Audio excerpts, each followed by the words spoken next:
நெருப்பில் வறுத்து இன்றைக்கி ரசம் வைக்கலாம் வாங்க. ஒரு பூண்டை எடுத்து அதை முழுசாகவே அப்படியே நெருப்பில் காட்டி வறுத்துக்குவோம்.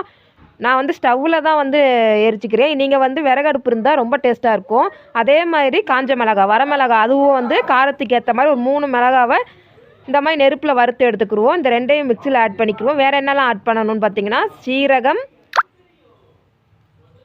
பெப்பர் அதாவது மிளகு, அப்புறம் தனியாவை பார்த்திங்கன்னா அதே மாதிரி கடாயில் வறுத்து இதை வந்து ஒன்றா நெருப்பில் வாட்ட முடியாதுங்கிறதுனால கடாயில் வறுத்து ஆட் பண்ண போகிறேன்.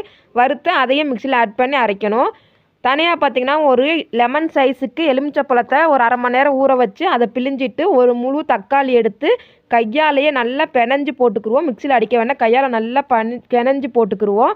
இப்போ நம்ம இதில் வந்து ஆட் பண்ணியிருக்க எல்லாத்தையுமே பார்த்திங்கன்னா கொஞ்சமாக தண்ணி ஊற்றி இதை நல்லா அரைச்சி தேவையான அளவுக்கு தண்ணி சேர்த்து இதில் வந்து ஊற்றிக்கிடுவோம்.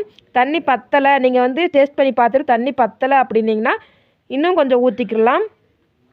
இப்போ தேவையான அளவுக்கு உப்பு, 1/4 ஸ்பூன் அளவுக்கு மஞ்சத்தூள், இது பார்த்திங்கன்னா கட்டி பெருங்காயம். இதை வறுத்து அரைச்சி எடுத்து வச்சுருக்கேன், டேஸ்ட்டாக இருக்கும். கட்டி பெருங்காயத்தூள்லேருந்து ஒரு 1/2 ஸ்பூன் பெருங்காயத்தூள் இது எல்லாத்தையுமே சேர்த்துட்டு நல்லா கலக்கிட்டு டேஸ்ட் பார்த்துக்கோங்க. அதுக்கப்புறம் இது எல்லாத்தையும் தாளிக்க போகிறோம். ரொம்ப ஈஸியாகவே செஞ்சிடலாம், டேஸ்ட்டும் நல்லாயிருக்கும்.